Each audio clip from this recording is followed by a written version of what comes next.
Welcome to Earworm, Zach, number four. My name is Tim Malone. We're hosting, me and young master Zachary Smith there are hosting Earworm Podcast once a week. The story behind earworm is it's actually a psychological term for a fancy way of saying a song stuck in your head. We go every other week, Zach and I picking a song we'll discuss related to our lives and our familiarity. The cool thing is we're almost a quarter century apart age wise. So we're definitely going to have different readings and different experiences.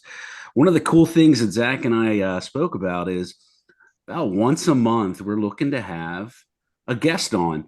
And one of the inspirations behind the Earworm podcast is a gentleman named Tom Lavelle. And young master Zachary and I are big fans of his couple podcasts.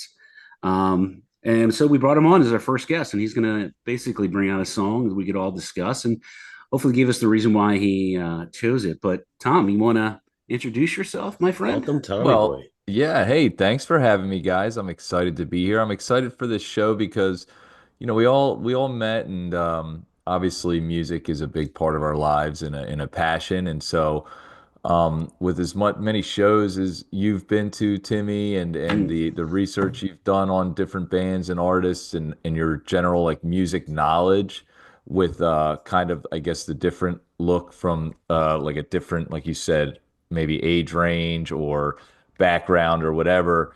I just excited to get into different songs and learn about them, and maybe even reconnect with some that I had forgotten about along the way. But you asked me to be on the show and to bring a song, as a guest. Tom, what song would you like to talk about? And I chose a song, and the reason I chose this song really was just to be kind of a dick, I guess. I don't know. But I figured.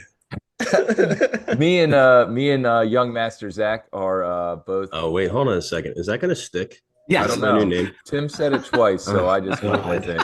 All right. But also known as Dirty Zach. Shut Um, up. I'd never heard that before. so we are big professional wrestling fans, Yep. and one of the most famous professional wrestlers is a wrestler named CM Punk. Most And controversial. One of the most controversial. As you can yes, see, it gets us going big time. yes. So we have a difference of opinion on CM Punk. I'm not the biggest fan. Zach is a big fan. And his entrance music and his song that he comes out to is the song by Living Color called Cult of Personality. And so I thought it would be interesting to bring that song. I love the song. It is a great entrance theme. And so maybe I have a question for you guys that maybe we can answer later, let you think about. But if you were to have an entrance song as a professional wrestler, Mm. Ooh, maybe you could wow. pick one later on, but maybe after like we dive into it. So just real quickly, I looked up Living Color, and I don't know, Zach, I know you had too, for why CM Punk had chosen that song. So I honestly don't know why he chose it. So I'm happy you brought that here. But Okay. I do agree with you on the fact that it is a fantastic walk-up song. Two guys that stick out, CM Punk, obviously, and our boy, Kyle Schwarber. Mm. That's a fantastic walk-up song. I don't know if we're going to top it. I'm really excited to see what Timmy's is. But why did he? I mean, my thought is it was very political, very controversial, and that's him Right. as a Yeah. wrestler. So there are a lot of parallels with what the song's meaning is and kind of the character that CM Punk, Hmm. anti-establishment, this character that is out there trying to, buck the system. This isn't right, change things, whatever. And the reason he loved the song is when he was a kid playing in Little League baseball, that was their walkout song for their games to For start, their was little Cult league of games. Personality for his little league games when he was a kid, and he's always had it, as his like entrance song. So he just when it was available as a professional wrestler, that's why he chose that song. So is that why he's such a big piece of shit today? That he he was raised on this song in Little League? That's Well, you that's know actually really what? cool. But The and I'm sure Timmy could get into it, but the whole like background, even like the definition of cult of personality. So, I mean, if you listen to the lyrics of the song, and you've probably heard it, dozens of times, but who are the political figures that they actually mentioned in those lyrics? They're talking about Mussolini, who's What? definitely not a hero. They talk about Gandhi, who's pretty much everybody's hero, a very peaceful individual, and Kennedy, which is very controversial political figure, especially lately. So, I mean, they're kind of going, they're going the range of the cult of personality kind of figures, if you will. I found that really interesting. And not only that, Zach, it came out, this song came out like a decade plus before you were even born. It came out in 1988, man. I mean, and Yeah. Tom, what were you, like two, four? Uh, yeah, maybe four Yeah. or five. This was a huge video on MTV when I was a kid. I mean, I was like 15 years old when this song came out. So this was a big hit. And to take a step back, culturally and socially about it, I mean, this was an all black metal band.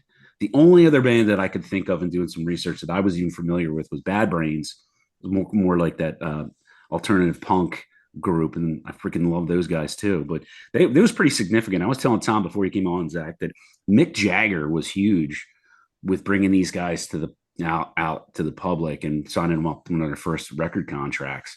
Yeah, I found that really interesting. That Mick Jagger like flew to CBGB's in New York just to see these guys for like the first time. CBGBs. I remember Yeah, the first time I saw them performing, because like the video was, I wasn't watching MTV when the video came out and was very popular. I think it won a Video Music Award too. But so the video, like I never saw the actual band.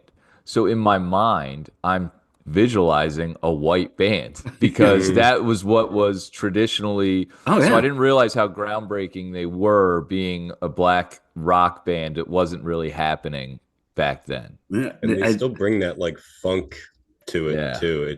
It's awesome. I listened to a couple. Honestly, I haven't listened to them other than walkouts and stuff like that. But I listened to, it's called Love Rears Its Ugly Head. That's a fantastic song. Other songs I kind of was like turned off about. So specifically, would you and the cult of personality, you wanted to like bust our chops, but quite honestly, it's if not Living Color's best song, but like think about the social context to it. Like everybody your age, Zach's age, anybody who's a big wrestling fan knows this song because of CM Punk. That's pretty specifically significant. You know, Yeah. I had no idea. I mean, I'm not a big wrestling fan in the 21st century now. It was when Bob Backlund was in the ring.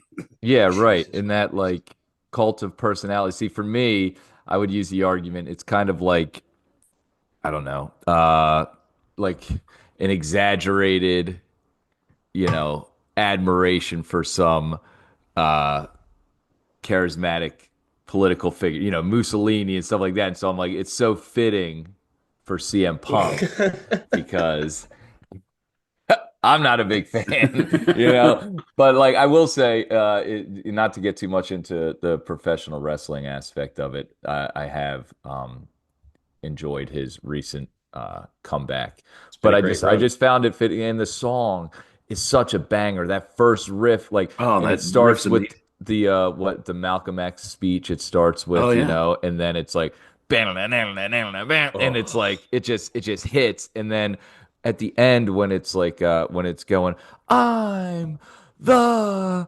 cult, and I'm like just in the gym listening to that song or whatever you're doing, man, it just hits. I love the song, and it's just like all-time banger. I think on like they were saying the top 100 rock songs on multiple lists. It's up there. I think it only ended up getting up like sorry, I was doing some research, but number 13 on the charts was like the highest it went in the US. But as far as like all-time rock songs, I think it's just sustained and it's like stood the test of time. I think CM Punk has helped it a lot in Oh yeah. professional wrestling. That song just remained popular, but it's like it's one of those songs like you can have a song that goes number one and is lost and no one really cares about it like time later. This song, 1988, and still now can stand up and be like someone hears that song like, man, what was that? Even if they heard it for the first time. and So it was kind of a throw together song too. Like when I was reading about it, they were all just like sitting around and somebody was like starting to hum some, the guitars and somebody said, "Look in my eyes, what do you see?" The cult person, and then it just went from there. But they got together in '84. This came out in '88. Like Oh this yeah. came out quick. That's crazy. But it, like you said, it stood the test of time. Was that the purpose? Did they know it was going to be like that, or did they just These, fall the, into this? these guys, I'm doing some research about him, and I was telling Tom before he got on, Zach, I'm like 50% from the music we picked so far. I saw these guys at the first Lollapalooza tour. They actually played, and when Jane's Addiction was headlining that tour. 1894. 1992, Oh, actually. there. Okay. Yeah, Sorry. yeah. So there, Vernon Reed, like I said, I call him like a Hall of Fame guitarist, but dude is like legendary in the music industry. He based this song off of Nikita Khrushchev like speech. How did you come across a Nikita Khrushchev speech from like 1950 something? And supposedly the rumor was the lead singer Corey Glover, like they're sitting there humming the music, trying to put the riffs together, and he wrote down on paper as they're sitting there, like in a studio or in a bar or something. I don't know. He said, "Look in my eyes. What do you see? The cult of personality." And he actually wrote that, and that was the base. That was like the basis of the song. I was like that those type of stories and backgrounds about music coming to the forefront to into fruition. It amazes me that they're just sitting there humming some chords. He writes it down, and boom, there's the first lyric in the song. One of the most, famous, absolutely the most famous song from this band. They're still touring to this day, guys. Like they're coming to Philadelphia like this year, which is He's kind got of some crazy. badass hair right now. Have you seen his hair? So I look back at like both. So he's done, it's not to cut you off, but he's done getting back to CM Punk. Two entrances live at WrestleMania. Before was this just real buzz cut gray hair. And then he came back this time. He's got dreads down to his knees that are like bright red. It's amazing. I love it. But yeah, they just keep going, changing their image. They keep touring. It's so cool. The amount of it surprised me looking into this, the amount of awards this freaking song, this album, and this band got. I mean, they won the Grammy for hard rock. They won the MTV two awards for this song. It just like blew my mind. I saw it went as high as number 9 on the Billbuster Yeah. excuse me, Billboard Maybe top 100. 13 was in your, I forget, but I Yeah. remember looking at it and be like, oh man, it already, but Well, 13 is pretty good, or 9 or whatever. so why the variance between you two in the like or love and dislike or hatred for CM Punk? What's the background there? What's going on? Is he like a good guy? Is he a Do we bad have enough guy? time? Just real quick, I'm just curious. I thought because if our audience doesn't know, one of Tom's podcasts is Jabroni Drive, and it's specifically about professional wrestling, and they do it right after the shows over the weekend and things like that. Quick story about that, and I told Tom this in the past. I'm up in Somerville, New Jersey, Somerset County, having a couple drinks with a lady friend, and this guy is talking about professional wrestling, and I bring up the podcast Jabroni Drive, and this guy up in Central Jersey, just south of like Newark, boom, he's just like, "Oh, I love that. Listen to it every week." I had to come back and like scream that to you, Tom. That was pretty significant in my mind. Yeah, well, well, that's cool. But I told you that yeah, already. I know. But I think we just have a difference of, so CM Punk is very polarizing. I think I'm in the minority of people that dislike him. Okay. I think like as far as people that, watch professional wrestling. But I'm just, I don't buy into him. I don't think he's as great as he thinks he is.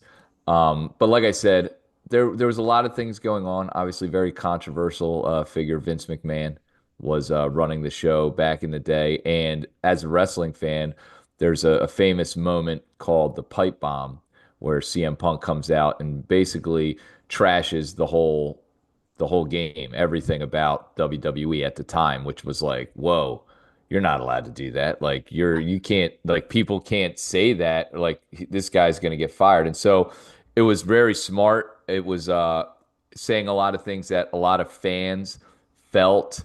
I guess my whole problem with it was is I just didn't think CM Punk was the guy that was the savior that he thinks he is. You know what I mean? Back So then though, like when even when the pipe bomb was happening, you didn't think that. So I thought it was because he left and came back, went to the UFC, failed, then came back. But it was still back then. You just didn't. no, I didn't care for him when he was there at all. I never really bought his gimmick because he's not in the best shape. Now he is in better shape.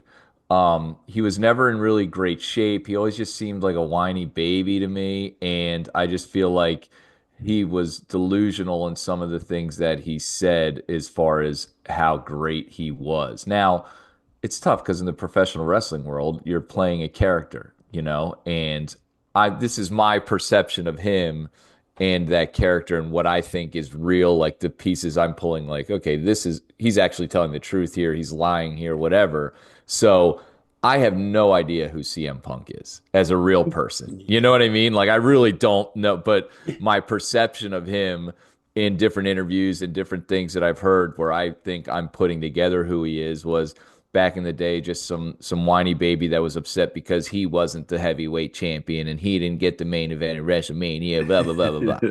But that's just kind of where we argued. Like we have a time limit here, right? I could go for a while and see. But the song, which actually they played for Stone Cold first at his Hall of Fame induction, before CM Punk, stole something yet again and used it then as his entrance music. It was used before, but Punk then just decided to jump on it, I guess, because he said, in Little League, I used to listen to that song. So Came up with a story about it. But I mean, it makes all the sense in the world that a character, with all due respect to you guys, with a character like CM Punk would pick a song like that. Yes, Because it's perfect. when Vernon Reed was asked about the song, he was talking about people that he didn't even include in that. Like you said, there's like a speech in the beginning of the song off the recording, but he's talking about Malcolm X, very controversial. Martin Luther King may not be as controversial because there's some controversy there. I mean, he's talking about figures like that, and then he actually brought up, which was kind of surprising recently. I think it was like 3 years ago, Barack Obama. But I mean, each one of those. Yeah, he did put him in there one time, didn't he? Yeah, I mean, Does he just put, add different people into the song? Like instead of saying Mussolini, he'll say someone else. Is that what you're saying? maybe he's saying it live, but I saw an Wow. interview, a quote from an interview, and he's talking about these figures that the song could kind of be related to, because like I said earlier, it brings up Mussolini and Gandhi and Kennedy, and I think each one of those individuals, where I mean Gandhi's held pretty high up there, in Yeah. regards, but there is controversy behind that individual as well, and it's that whole CM Punk. You got a guy over here, young Master Zachary, who likes him, and then you got Thomas, who thinks he's kind of a doofus sometimes, or is not working out and such. But it makes all the sense in the world that the WWE would pick a walk up song for this guy related to seems to be a pretty controversial figure in the world of wrestling. Well, it's kind of Yeah. the beauty of the song too. Like when he adjusts, like it's such a timeless song in that way too, because he could just throw some other person's name in there. Like I'm Right. probably going to see Trump's name in there soon. Right. That's what I You're was gonna see, thinking. It's you know got what to I be mean? Trump. It's just going to keep evolving, and yeah, it's nuts.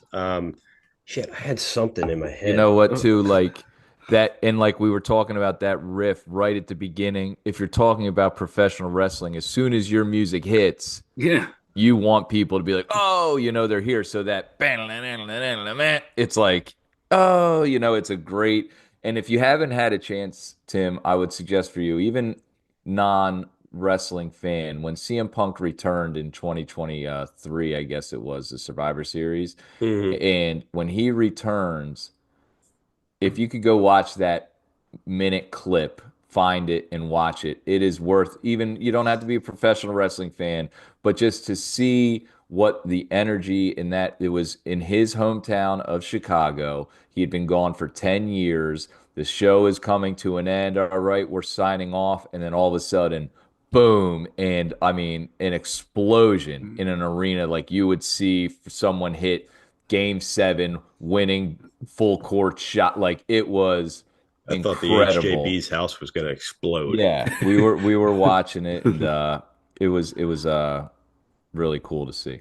I mean, it's not that I don't pay attention. Like I hear you guys talking about wrestling and stuff, and some of the things I find extremely interesting. I mean, didn't they have WrestleMania at Grams the one weekend, like a couple Yeah. months ago? It was Well, we all I have mean, all over the Royal TV. Rumble. We'll Yeah. play it. Yeah. So different event. Like, and it's funny. You can talk about too. There's like a famous, what is his name? Jim Johnston or something like that. There was music in wrestling is such a huge part of the character and who they are and portraying that. You got Stone Cold with the glass shattering, you got the Undertaker with the bell ringing, and like The Rock, and like different music coming out and setting that tone is just so important. And like this song in particular is just you don't get to see a lot of people using what were already famous songs. You know what I mean? A lot of times it's original music. So it's just one of those things that like it's just great. I love it. That's when you see them take it to the next level. Like when they come out of the development and they have that generic song, and then they kind of get the crowd behind them, and they find that song. It's like boom! It just puts extra to it. I'm old enough to remember before they had walk-up songs in wrestling. And then you gotta agree with me on this one, Tom. When Hulk Hogan came out of Rocky 3 and became a good guy, the Hulk, if you will, in WWF at the time, he brought that music with him, so it was easily identifiable. Boom. The one question I have for you guys as wrestling fans related to music is: it seems like to me, CM Punk, and it happens all the time in wrestling. You guys can correct me. Well, the guy becomes a good guy, then he becomes a bad guy. Something happens, then he goes back to being a good guy. This Cult of Personality song can stick with him regardless of his, character, if you will. When's he had it? Since 2012? I think when he came back, 2012, 2013, he probably. I don't know when he had it. Was in New York. Before he had it, and it was, I forget, it was this one Punk song. It was another one of those songs that it started with that riff. Yeah. And it was screaming. Edge actually had that Switch, song. Engage. Kill Switch Engage, yes. Yeah, and Edge actually had that song first and then switched his song to what he has now. But,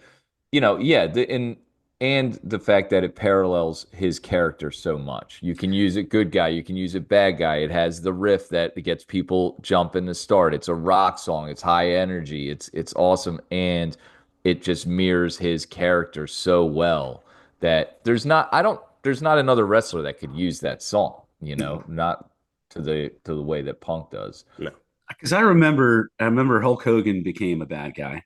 He dyed his hair black. He's a real bad guy right now. He dyed his goatee black, and he went with like the NWO or A, whatever the heck they were. NWO. Yeah, and he changed his song. But like to reiterate, like regardless of CM Punk's goodness or badness related to his character, he can sit here and use Cult of Personality to be identifiable. Has it really, Zach? You just said 2012. It's been 13 years. This guy's been using this song I think so, because if I'm not, I wasn't. That was the part where I was off wrestling. But wasn't that when they were in MetLife the first time? Well, yeah. So he had the song prior to that. Yeah, but it was like MetLife. Yeah. So I want to say, because he wasn't using that song in 11 or 2009. I'm trying to think when he beat Cena at Money in the Bank. But that was Kill Switch. Yeah, he was using Kill Switch. That was 11. God, so it was right after that I think he went to Cult of Personality. It might have been because he was, I'm taking this belt and I'm leaving the company. It might have been right after that when he came back. Yeah, that's it. Because everybody was confused when the music came on. They were like, "Who's this guy?" And then he walked down. We're like, "Oh, it's that guy." Yeah. So I've taken enough time about my walk-up song. Originally, when you said that, hey, Tim, Zach would be your walk-up song. You know what mine was, Zach? It was because of my age. It was What's My Age Again by Blink-182. But that doesn't. But you guys are talking about the riffs and the like. And if I had a choice, and if I could create a character for WWE, it would be For Whom the Bell Tolls by Metallica, especially the beginning riffs off of that. Yeah, little JD McDonough look to him, maybe grow your hair out. I'd like that. Make us fight on the hills in the early days. Boys. anything Metallica, I think Yeah. would kick Oh ass yeah. as an entrance. Like one of the all-time entrances is the Sandman, Oh, and he comes out to enter Sandman, and the place just goes Hammerstein bananas for him. Ballroom. Hammerstein Ballroom, 2005 ECW. But it's like the entrance song is so important to a character, and like Zach said earlier, it can really take you to the next level. Timmy, I do have a question, and I Yes, know sir. Zach wants to say which song his would be for Oh, his I got entrance one. song, but what is if other songs by Living Color, if there was a suggestion on one or two other songs to jump into and be like, oh, this is a like so Cult of Personality, obviously their most popular song, but what's another song or two by Living Color that it's like these are the songs you should check out too? Like they actually have three or four that are really good. Yeah, their album Vivid, which Cult of Personality came off of. Um, the other one would be come right off the top of my head would be Glamour Boys. Hmm. It's a pretty. I mean, if you listen to it, you would you would definitely identify. Like I've heard that before. Like I said earlier, there's so much of their. I think what was my, I'm cheating right now, but I want to know is pretty popular off of Vivid. If you listen to that album, you'll say, "Oh my god, I heard that in the PlayStation game." Oh, it Okay. was it was in a movie or whatever. Yeah, those three songs off of Vivid. If you listen to Vivid, which was their first album from 1988, you're gonna be like, "Wow, okay, I've heard this before." Oh, the Living Color, Glamour Boys, and I'd probably say, "Yeah, I want to know." Yeah, All right. I'm gonna yeah, have to and go then check they those have out. they have a single. They had their number one single off their second um, album called "Everything Is Possible" or something like that. And there's another one on there. I'm scrolling through right now, but you'd be surprised with the amount of songs you would know from them. Love rears its ugly head. Oh Is yeah, that's the yeah. one Zach said. Love rears its ugly head. So Glamour Boys, Love rears its ugly head, and I want to know. Is that what he Yeah. said? All right. There's some other ones. I mean, because their first two albums were very popular. I mean, they were huge in the late '80s. Man, they were on Saturday Night Live all the time. I mean, they were probably one of the top three acts on the Lollapalooza tour. It was the first one. The only reason that they didn't probably headline is because Jane's Addiction was basically the founders of the Lollapalooza tour. Zach, we're getting to the end here. I want to hear what your walk up song would be, there, young Master Zachary. I went with more of the Sami Zayn route, you Mm, know, the kind of ska coming out kind of. the ska, bouncy, happy go lucky. How about 1 week from the Bare Naked Ladies? It's Ah, been 1 week since you looked at look at me. me. Hey, You know, it's got hey, no fireworks, no fireworks, just out having a good time. everybody, as Zach walks in, everybody's just rolling their eyes when that song comes in. Oh, this good Yeah, song. not again. It'd be a great Earworm, heel baby. song. Like if you came out and people were just booing you and you're dancing to 1 week by Bare Naked Ladies. It'd be like, oh my God, you so, suck. so my last question for you guys related to the music from today and kind of the theme is there any I mean like goofy, super curious, interesting walk up songs currently on the WWE that are just kind of out of left field or make sense in reference to the character because they're completely off the wall? Or can you think of one in history like that? Well, Like, recently they're doing more like in studio themselves, aren't they? Really? I'm I mean, trying I to know think, Rhea like, Ripley's got Motionless in White that does hers, and Rhea Ripley's song is a banger. awesome. Awesome. They performed live at WrestleMania in Philly last year, and I grew up actually listening to them too, going into the I forget Union Transfer and stuff like that in the city to see them. But that's one of the only ones that I can think of that's kind of like original right now. They who was and I loved the original Judgment Day song too. I thought that was awesome. But and they're from Scranton, that band, right? I believe Yes, so. yeah, Motionless in White, yeah. And so I don't know. Right now, a song that's going on. See, so a wrestler will come out. A lot of times they'll have like a generic song that is just like some beat kind of took together, like Alpha Academy comes out and it's like dun, dun, dun, dun, dun, dun, dun, and it's just like horns going or something. And trying to think, it's It's does anyone Def else use a Rebel. song? Def Rebel. That's the label, I guess. But I'm looking through real quick. They do Romans. They do Jey Usos. Oh I don't know who wow. did Cody's. Cody's is Oh pretty good. yeah, Cody's. Um, Randy Orton. That was Rev Theory. That one's been for a while. And then, come on, the goat Cena. Yeah. Yeah, John Cena, he raps his own, so that's That's really good. kind of cool. Is it good? Is he a good That rapper? I mean, that album is not bad. Jesus, he's got an album. it's iconic, you know the song. So I guess that's something to think about too in this show. When you hear a song enough, like there could be a song and I might not think it's a great song, and eventually I hear it enough. And sometimes a connection with a song is more about a moment that happens while I'm hearing the song than it is about the song actually being good. And I remember, like, there could be a song that could be a famous song and it never really connected with me.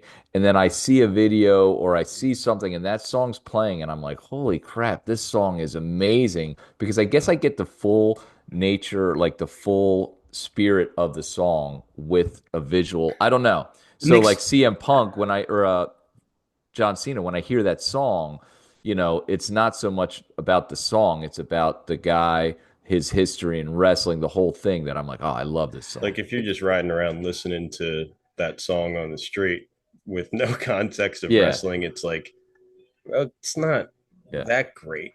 Well, But then you put all the, what is it, 17 titles yeah, and whatever. 30 Yeah, years and yeah. whatever, and it's got meaning to it now. And that's with a lot of songs, not just professional wrestling. Yeah. oh, yeah, and I was going to kind of relate it to that in that the video for this song called "A Personality" we've been talking about today. It has all these historical moments from black and white to color moments from news and video and stuff that was going on in the world. I mean, there's like statues crumbling and they show like, beginnings of, assassination attempts and things like that. And that video kind of gave the song significance. And I'm like, all right, they're actually talking about something here. And that's kind of like Zach and my motive in reference to this podcast is we try to pick a song that, either stood out in our life, or it's something that's specifically significant, whether it be the lyrics or it's related to like a movie that we saw, or like, it's our specific, genre that we haven't talked about. That leads me to my next question. Cause Tom, next time you come on, I know that you are a big like crooner from the 50s Yeah. fan from your father. And next time you come on, we probably like you come on like maybe once a quarter. You have to Whenever. you need to like expand your horizon here about what song you're gonna choose next time for us to discuss. And chances are Zach's parents weren't even alive with the song you're gonna pick if it comes from the whole crooner dude. Yeah, you know what? I think too, that's something that's going to be cool about this is that what's the word to me? Eclectic. You Okay. know, we Yeah. we're very much like I like all different genres, Yeah. all different types. The only like there's a couple genres maybe that I don't love, but majority of music I can find something that I like in it. And so I think listening to the show, I'm excited to find different songs. I always love finding a song that I maybe didn't know about, or like we had just mentioned, hadn't like connected with. And so listening to the show coming up in the future, I'm excited to find different songs that I'm like, oh man. And then, you dive into that band and you get to see, so this Living Color, finding these couple songs now to go listen to, maybe I'll find a gem that I'm like becomes one of my all-time favorite songs. So check out the albums. Vivid was their first one. I believe their second or third one is called Stain, and it has a pretty wicked looking cover on there. And there's some pretty significant songs that came off of there as well. And I'll tell you right now, you listen to those albums, and you'll be like, oh my God, I know this song. Oh, I know this song. Yeah. So, Zach, last thoughts here before we kick Tom off our show again? Well, Tommy, we don't agree on CM Punk. We'll never agree on CM Punk, but we agree that we both have a great voice for radio. We have great facial hair. And thanks. I appreciate spending the morning with you. Yeah. Fun fact: this is a morning crew. Yeah, it's a Coffee morning time here. Yeah, I got my Morning, coffee going everybody. too. Bingo. Cheers. Cheers. Cheers to everybody. Guys, thanks so much for having me. This has been a lot of fun, and I am looking forward to being on again, and can't wait for this show to blossom into the earworm that I know it can be. Absolutely. Thanks, everybody. We'll see you next time.